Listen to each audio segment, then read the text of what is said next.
For 15 years, one detail about television's biggest night went unnoticed by most viewers, but not by the industry itself. No woman had stood at the podium to host the Emmys. Not once. Not in over a decade and a half of gowns, speeches, and golden statues. This year, that changes. On September 14th, inside the Peacock Theater in Los Angeles, Mariska Hargitay will walk out to host the 78th Primetime Emmy Awards. She is not new to this world. As an executive producer and star of Law and Order SVU, she has spent years inside rooms where decisions about power, visibility, and who gets to speak are made every day. Now, she becomes the story herself. To understand why this moment matters, you have to understand what television has quietly become. An industry obsessed with reinvention, yet slow to reinvent its own rituals. Award shows are built on symbolism. Who presents, who wins, who is chosen to represent an entire year of culture, back to the audience that consumed it. For 15 years, that choice defaulted to men. Not through any single scandal, through pattern, through habit, through the quiet mechanics of an industry that repeats itself until someone interrupts it. This year, someone did. But the hosting change is only the surface of a deeper transformation happening beneath the Emmys this year. Behind the scenes, the Television Academy rewrote the rules of competition itself. Talk shows and scripted variety programs, once judged separately, have been merged back into a single category: Outstanding Variety Series. On its own, that might sound like a technical adjustment. It is not. Because the Academy did something far more radical alongside it. They declared that this category will no longer function as a traditional competition. It becomes what insiders call an area award. In an area award, nominees are not measured against each other. They are measured against a threshold. Each nominee is presented to Emmy voters with one question: does this show deserve an Emmy? If 90% of voters say yes, it wins. Not first place, not the only winner, a yes. Which means, for the first time, multiple shows nominated in the same category could all walk away as champions. Or, in theory, none of them could. It is a system built not on being better than your rivals, but on meeting a standard, independent of everyone else in the room. A quiet philosophical shift, buried inside an awards rulebook. While that structural change unfolded, the nomination numbers themselves told their own story of ambition and risk. The Pitt entered the morning as the most nominated show of the year, with 25 nominations. 9 of those were acting nominations alone, 3 times what the show earned in its first season. A trajectory like that does not happen by accident. It happens when a series finds its identity, and an audience finds a reason to trust it.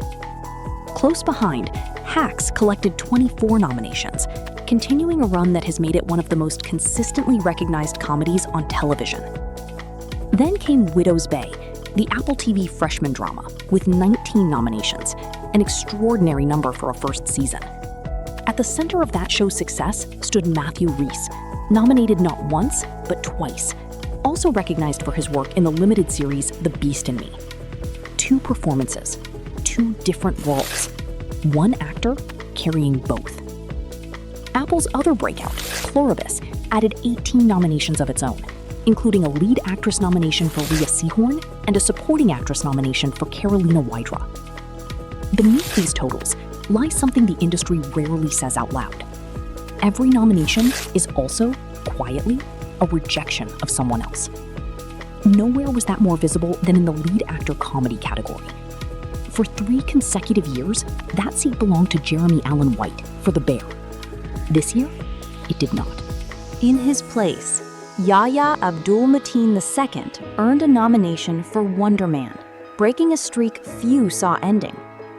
The Bear, once a series that broke acting nomination records, now walks into this year's ceremony with only 2 nominations total: lead comedy actress Ayo Edebiri and guest actor Rob Reiner. A show that once defined a cultural moment now sits on the outside of categories it used to dominate. That is the quiet, brutal mathematics of this industry. Success is never permanent. It is renewed or it is replaced. And it was two performers from within this year's nominee pool, Liza Colón-Zayas of The Bear and Jeff Hiller of Widow's Bay, who stood together to announce these nominations to the world. Two actors from two different fortunes this season, delivering the news that would define careers, reputations, and for some, disappointment. So what does all of this reveal when you step back from the statistics and the rule changes? It reveals an industry in the middle of redefining itself, redefining who gets to stand at the center of it, redefining what winning even means when a category no longer requires anyone to lose, and redefining, after 15 years, who is trusted to hold the room and guide the audience from the very first line of the broadcast. Mariska Hargitay steps into that role now, not as a symbol, but as a continuation of a story she has already spent years inside, on screen and off. The Emmys have always been a mirror, reflecting back the shows we chose to watch and the industry that made them. This year, for the first time in 15 years, the reflection finally includes a woman. In his place, Yahya Abdul-Mateen II earned a nomination for Wonder Man, breaking a streak few saw ending.